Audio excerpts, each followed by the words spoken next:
lagi. Oke, langsung kita closing ya, langsung ke closing aja. Aktivitas proses penutupan laporan di akun payable. Kenapa harus closing? Pertanyaannya. Oke, boleh Dea? Ada Dea? Ada Ibu. Oke, biasanya kamu belajar akuntansi ada proses closing ya. Nah, apa itu closing? Buat nutup akun, buat nutup saldo gitu ya Bu.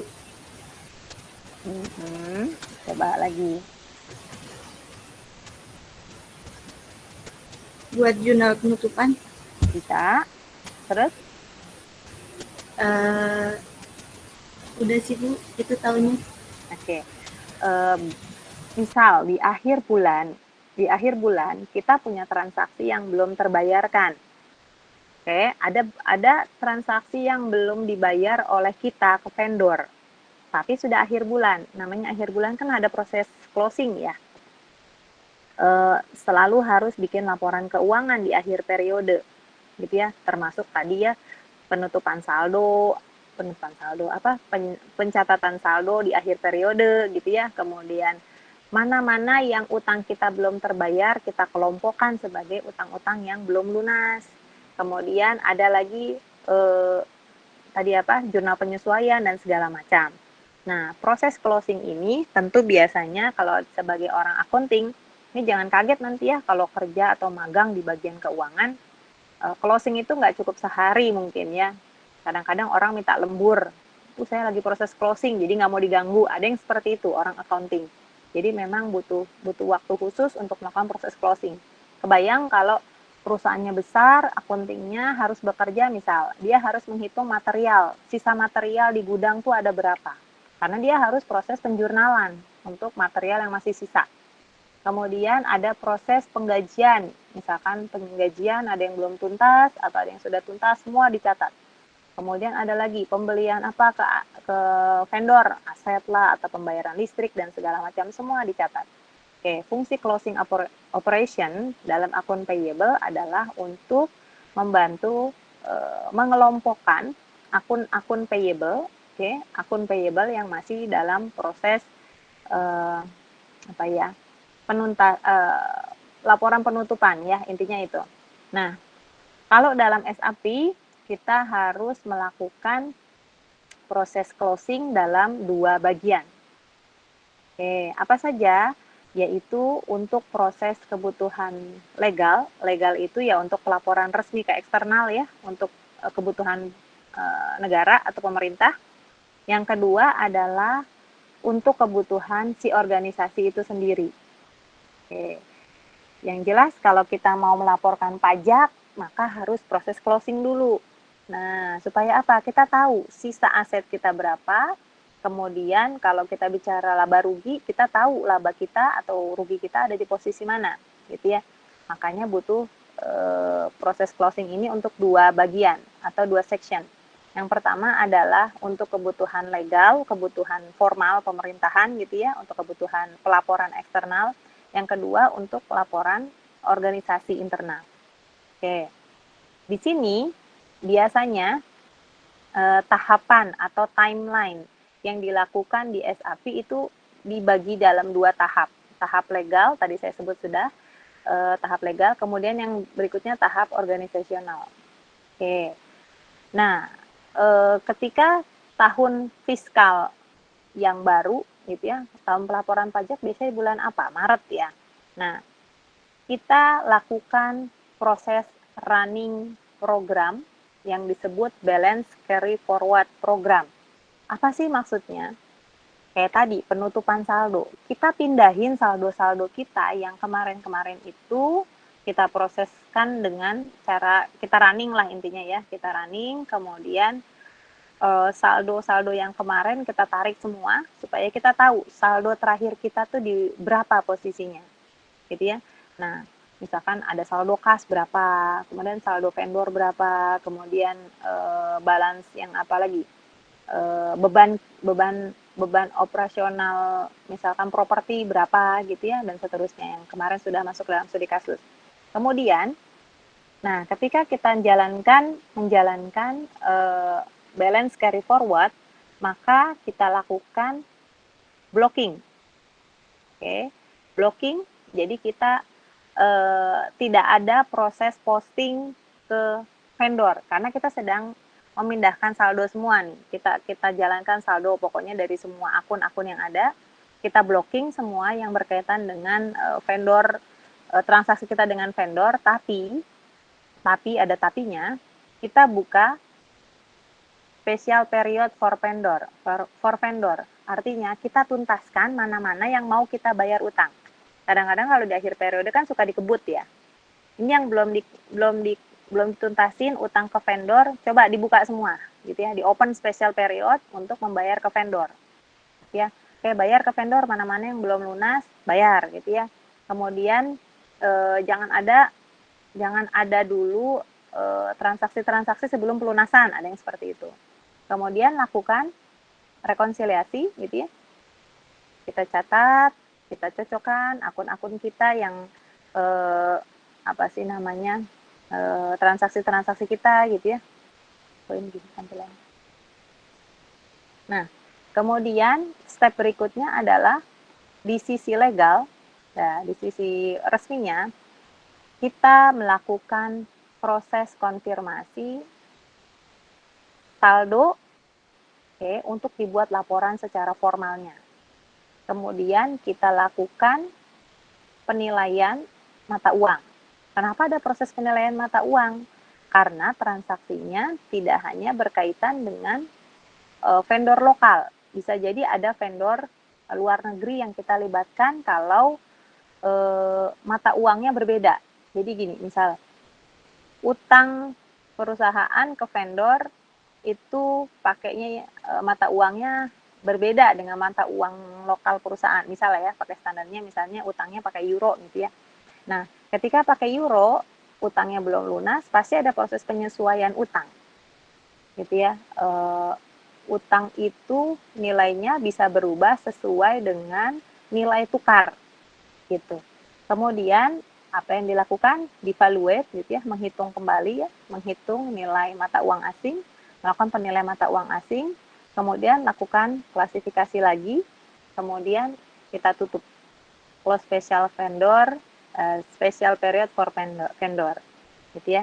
Jadi udah selesai apa-apa yang mau kita selesaikan dengan vendor di close lagi. Tadi kan open special period, sekarang close special period. Apa sih special period?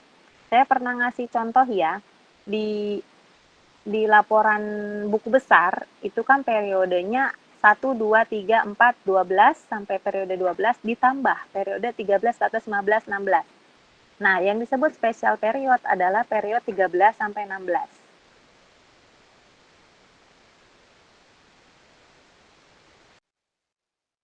Proses closing. Sehingga apa? Tidak mengganggu periode 1 sama 12. Di 13, 14, 15, 16 kita punya periode khusus untuk melakukan proses perhitungan. Dia closing di periode tersebut. Oke.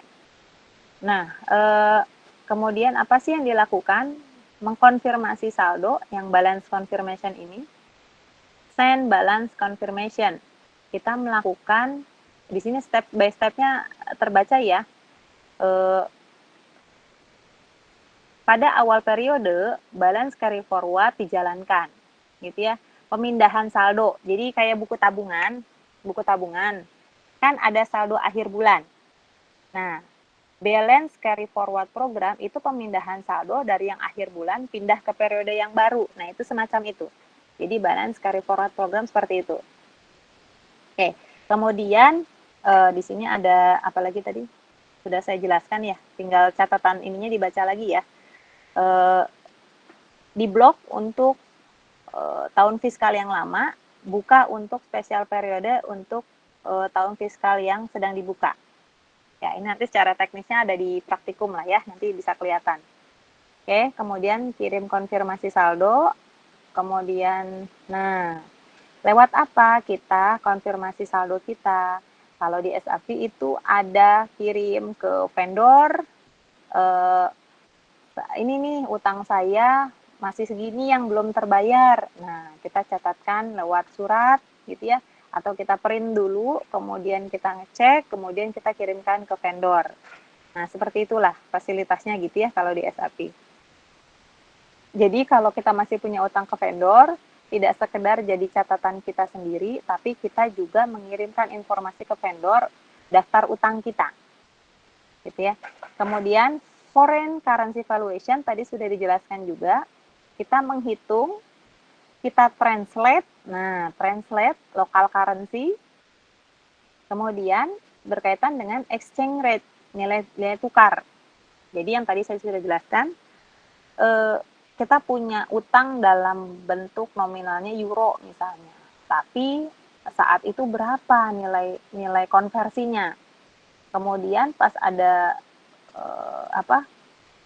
di akhir periode kita masih punya utang gitu ya, di akhir periode masih punya utang, wah secara valuasi itu nilainya beda lagi. Nah seperti itu, jadi bisa jadi ya utang-utang itu akan bisa jadi terus bertambah gitu ya secara nominal kalau nilai mata uang asing yang kita berutang ke negara asing itu bertambah gitu ya. Jadi gini, kayak misalnya kita beli barang dalam bentuk dolar ke vendor asing, kemudian kita ngutang, kita belum bayar. Nanti kalau pas kita bayar itu perhitungannya bisa nambah gitu ya, bisa aja nambah gitu ya, sesuai dengan suku bunga yang berlaku dan nilai tukar gitu ya. Nah itu seperti itu. Makanya kalau bicara utang ya buru-buru dilunasin ya, biar nggak pakai bunga, biar nggak pakai konversinya nambah besar kalau nilai mata uang asingnya besar. Oke, seperti itu. Kemudian ini laporannya, laporan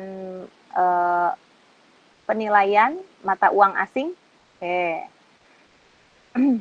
Di sini contohnya 500 US dollar itu setara dengan 600 euro, maka perbedaan nilainya ada di 10 euro. Ini nanti masuk ke dalam loss expense gitu ya, jadi beban. Kenapa? Bebannya berupa kekurangan utang kita ke vendor karena kita pakai mata uang asing. Kita punya utangnya berapa, kurangnya berapa, dan di sini menjadi beban valuasi yang berbeda. Seperti itu. Oke, kemudian apa lagi ya? Nah, nanti ada jurnalnya di sini ya. Nah, jurnalnya debitnya adalah beban dari penilaian mata uang asing, kemudian itu di debit, kemudian di kreditnya adalah balance sheet adjustment, itu ya penyesuaian saldo. Oke, kemudian nanti di debitnya ada 2 tahap posting ya. Di debitnya itu nanti balance sheet adjustment, kemudian di kreditnya revenue. Nah, ini kalau ada selisih, kemudian selisihnya ternyata mata uang asing tersebut memberikan keuntungan berupa pengurangan karena konversi nilai uang ternyata rendah gitu ya. Nah, itu menjadi revenue buat perusahaan. Seperti itu. Oke, kemudian regrouping akun payable itu pengelompokan akun payable. Oke. Ada yang disebut utang yang jangka waktu temponya kurang dari 1 tahun, ada yang 1-5, ada yang lebih dari 5 tahun. Itu pengelompokan utang. Ya. Kemudian remaining term-nya, RT itu remaining term. Nah, seperti itu. Jadi ada yang dikelompokin, utang yang setahun, utang yang sampai 5 tahun, utang yang lebih dari 5 tahun, nanti bisa jadi proses pengelompokan utangnya nanti dipisahkan. Gitu ya. Seperti itu. Oke.